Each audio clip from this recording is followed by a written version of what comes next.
성도 여러분 안녕하십니까? 2024년 2월 23일 토요 새벽 말씀 함께 나누겠습니다. 함께 나누실 하나님 말씀은 마가복음 6장 14절에서 29절까지입니다. 본문은 세례 요한에 대한 죽음이 기록되어 있습니다. 본문을 통해 완전한 회개를 통해 온전한 열매를 맺음과 또 하나님을 두려워해야 함에 대해서 묵상하겠습니다. 첫째 묵상할 내용은 완전한 회개만이 온전한 열매를 맺게 한다는 것입니다. 본문 14절에 보시면 이에 예수의 이름이 드러난지라 헤롯 왕이 이르되 이는 세례 요한이 죽은 자 가운데서 살아났도다. 그러므로 이런 능력이 그 속에서 일어나느니라 라고 하였습니다. 예수님의 사역과 또 제자들의 전도 사역으로 인해 예수님에 관한 소문은 온 유대에 퍼지게 되었습니다. 그리고 그 소식은 헤롯 왕까지 이르게 되었습니다. 헤롯 왕이 들은 예수님에 대한 소문은 어떤 것이었겠습니까? 예수님은 회개하라 천국이 가까웠느니라 라고 선포하며 병든 자를 고치고 귀신을 쫓아낸다라는 소문이었을 것입니다. 그것은 헤롯 왕이 죽인 세례 요한의 사역과 너무도 닮아 있었습니다. 세례 요한도 회개하라 천국이 가까웠느니라 선포하며 많은 사람들에게 세례를 베풀지 않았습니까?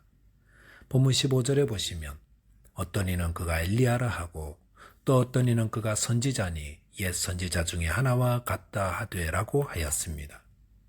예수님의 소문을 들은 사람들은 예수님이 누구신지에 대해 각자의 생각을 이야기하였습니다.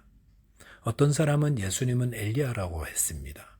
이런 말 하는 사람은 어느 정도 성경을 아는 사람이었다 할 수 있습니다. 말라기 4장 5절에 보시면 보라 여호와의 크고 두려운 날이 이르기 전에 내가 선지자 엘리야를 너희에게 보내리니라고 하였습니다.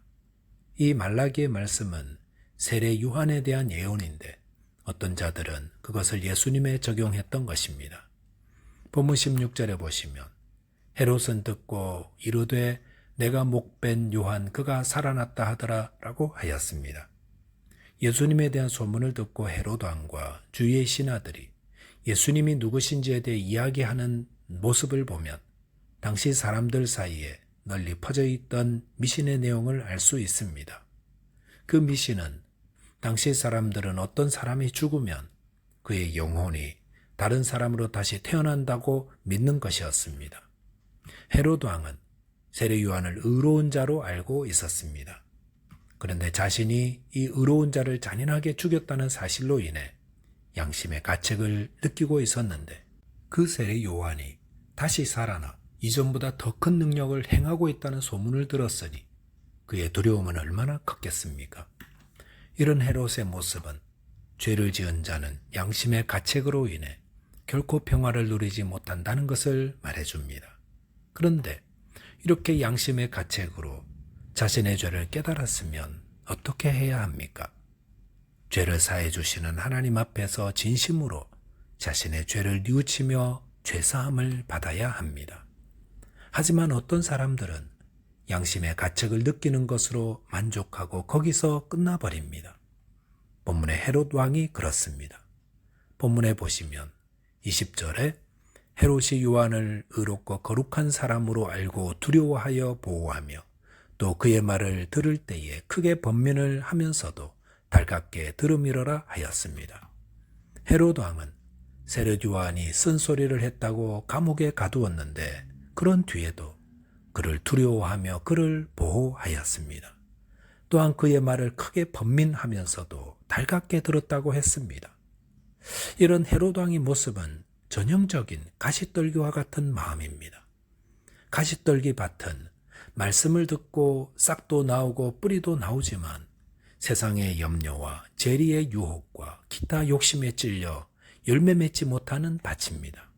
이러지도 저러지도 못하고 왔다 갔다만 합니다. 그러다 보니 열매는 없고 겉으로는 신앙인인데 실제 신앙의 열매는 맺히지 못하는 것입니다. 이런 자들은 진실된 회개를 통해 자기 안의 우상과 가시떨기를 버려야 합니다. 더 이상 욕심을 따라 살지 않고 오직 말씀을 따라 주님만 사랑하고 따르기로 결단해야 합니다. 저와 여러분이 자기 안의 욕심을 완전히 회개하고 오직 하나님을 사랑하며 온전히 섬기는 자 되시기 바라겠습니다. 둘째로 묵상할 내용은 하나님을 두려워해야 한다는 것입니다.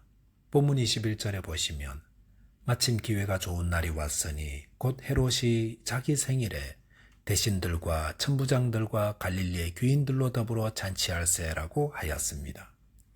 여기 마침 기회가 좋은 날이 왔다는 것은 세례 요한을 죽일 날이 왔다는 것을 의미합니다. 하나님의 말씀을 들으면서도 죄의 자리를 떨쳐내지 못하고 하나님을 두려워한다면서도 죄의 탐욕을 즐기는 자들에게는 결정적으로 돌이킬 수 없는 후회스러운 날을 맞이하게 된다는 의미이기도 합니다. 헤롯의 생일에 그는 고관 대신들과 갈릴리 귀인들을 초청하여 잔치를 열었습니다. 본문 22절에 보시면 헤로디아의 딸이 친히 들어와 춤을 추어 헤롯과 그와 함께 앉은 자들을 기쁘게 한지라 왕이 그 소녀에게 이르되 무엇이든지 네가 원하는 것을 내게 구하라 내가 주리라 하고 라고 하였습니다. 헤롯의 생일 잔치 자리에 헤로디아의 딸 살로메가 직접 들어와 춤을 추었습니다. 그는 당시 유행하던 음란한 몸짓의 춤으로 사람들을 자극하였던 것이 분명합니다. 살로메는 그의 어머니처럼 부도덕한 자였던 것입니다. 본문 23절에 보시면 또 맹세하기를 무엇이든지 네가 내게 구하면 내 나라의 절반까지라도 주리라 하거늘이라 하였습니다. 헤로디아의 딸 살로메가 음탕한 춤으로 자신을 기쁘게 했을 때 헤롯은 자신의 나라의 절반까지라도 주리라고 맹세하였습니다. 그런데 이것은 얼마나 어리석은 맹세이며 또 허세로 가득한 모습입니까? 맹세는 정말로 중요한 일을 약속할 때 행하는 것입니다. 또한 헤롯 왕은 나라를 떼어줄 수 있는 자가 아닙니다. 그는 로마의 명령권 아래 있는 분봉왕입니다. 로마는 정복한 지역을 여러 구역으로 나누어 그 일부분을 분봉왕들에게 다스리도록 위임했습니다. 그러므로 헤롯 왕이 나라의 절반을 줄 수 있는 것은 로마 황제가 할 일이고 헤롯 왕이 할 수 있는 것이 아닙니다.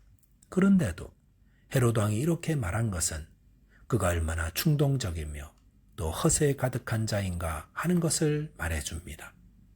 이런 자들의 말로는 어떻습니까? 본문 24절에 보시면 헤로디아의 딸은 그의 어머니에게 무엇을 구할지를 물었고 헤로디아는 세례 요한의 머리를 소반에 얹어 주기를 구하게 했습니다. 그랬을 때 본문 26절에 보시면 왕이 심히 근심하나 자기가 맹세한 것과 그 앉은 자들로 인하여 그를 거절할 수 없는지라 하였습니다. 헤롯 왕은 세례 요한의 머리를 달라는 부탁에 심히 근심하게 되었습니다. 그 이유는 헤롯 자신이 세례 요한을 존경하고 또 두려워했기 때문이며 또한 세례 요한을 죽이면 밀란이 일어날 위험도 있었기 때문입니다. 그런 의미에서 본다면 헤롯은 양심이 아주 무감각한 사람은 아니었다 할 수 있습니다. 하지만 무엇 때문에 세례 요한을 죽이게 됩니까?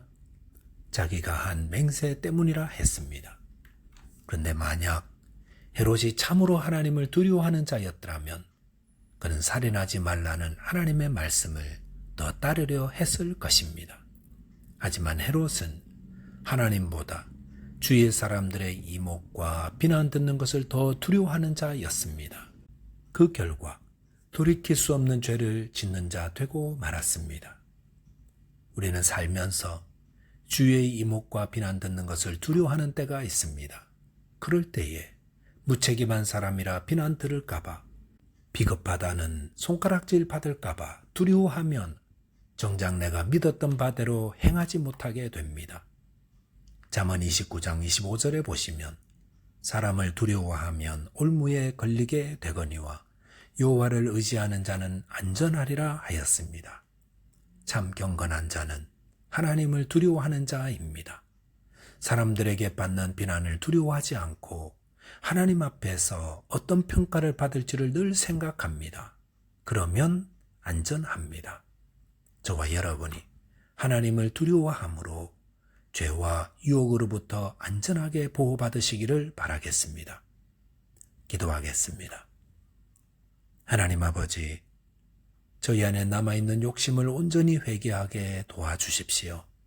또한 저희에게 하나님을 두려워하는 마음을 주셔서 하나님의 뜻을 따라 순종하게 해 주옵소서. 예수 그리스도 이름으로 기도하옵나이다. 아멘. 오늘도 믿음 안에서 승리하는 하루 되시기 바라겠습니다. 감사합니다.